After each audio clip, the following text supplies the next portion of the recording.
Ladies and gentlemen, Mr. Elliott Woods.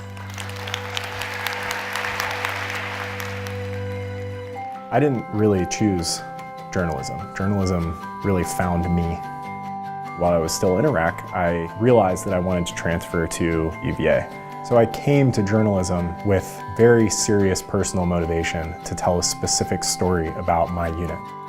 I was going to make a documentary film about veterans, but in the end, I linked up with the Virginia Quarterly Review, and once I started writing, I realized that that was where my real interest lay.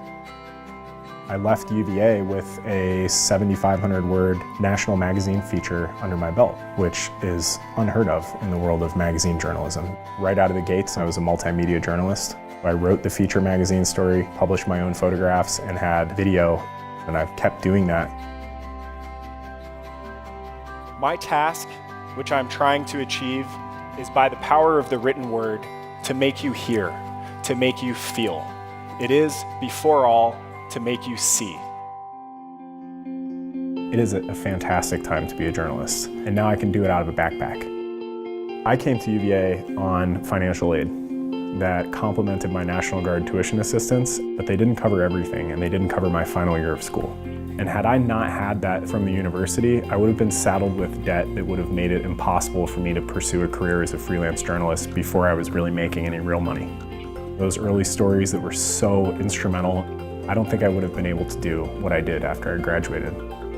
Enabled everything that followed. My professors were a huge influence on me. They showed me what the power of intellectual pursuit can yield. As a journalist, that's my job. Understand and explore the world through other people's eyes, through other people's lives. That's what's carried me throughout my entire journalism career.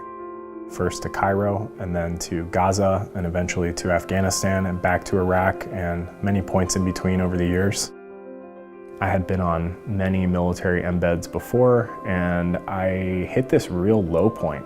I was looking at these kids. They were kids. They were 19, 20 years old. They were the youngest military men that I'd been around in all of my journalism experience. And they were fighting this horrendous fight, and yet I felt like I had nothing new to say. I just started asking them to sit for portraits for me in whatever they were wearing. Suddenly all the body armor was gone, the helmet was gone, that grimace that they get when they go out into the field was gone, and they were just vulnerable. And I captured that.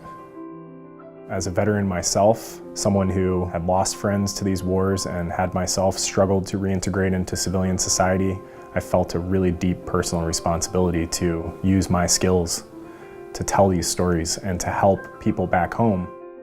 And I think it's the job of journalists like me, long-form journalists, to tell those stories in a way that moves them beyond the simplistic